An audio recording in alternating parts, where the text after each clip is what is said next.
So we've had a bunch of huge feasts, just kind of back-to-back Sundays, right? We've had, this past Sunday was the Feast of Corpus Christi. Before that was Trinity Sunday. Before that was Pentecost. Before that was Ascension.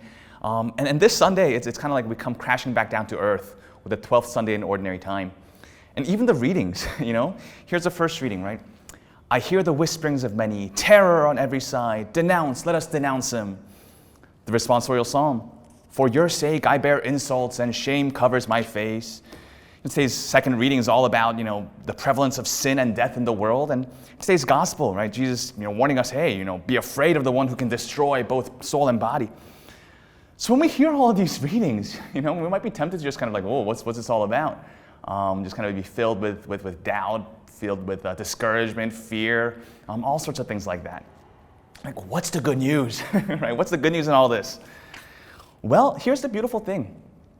I read selections from all of today's readings, but how do those readings all end?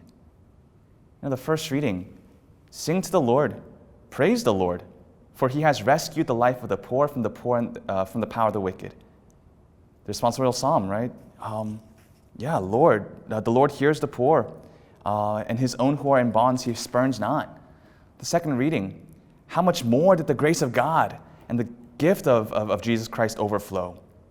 And today's gospel, do not be afraid. You're worth more than many sparrows. The reality is that yes, following Jesus, being faithful is difficult. I love to say, even though we might be in ordinary time, don't be fooled. There's nothing ordinary about being Christians. It's going to be challenging. It's going to require sacrifices. It's going to require suffering. But in all of that, we recognize that we're not alone. We recognize that the Lord is with us. He is sustaining us. He is giving us the strength to do what we need, and he will reward us. It's kind of beautiful. This weekend, of course, is it's Father's Day weekend. And we also celebrate the ordination of 8 new priests for the Archdiocese of Washington and also a transitional deacon.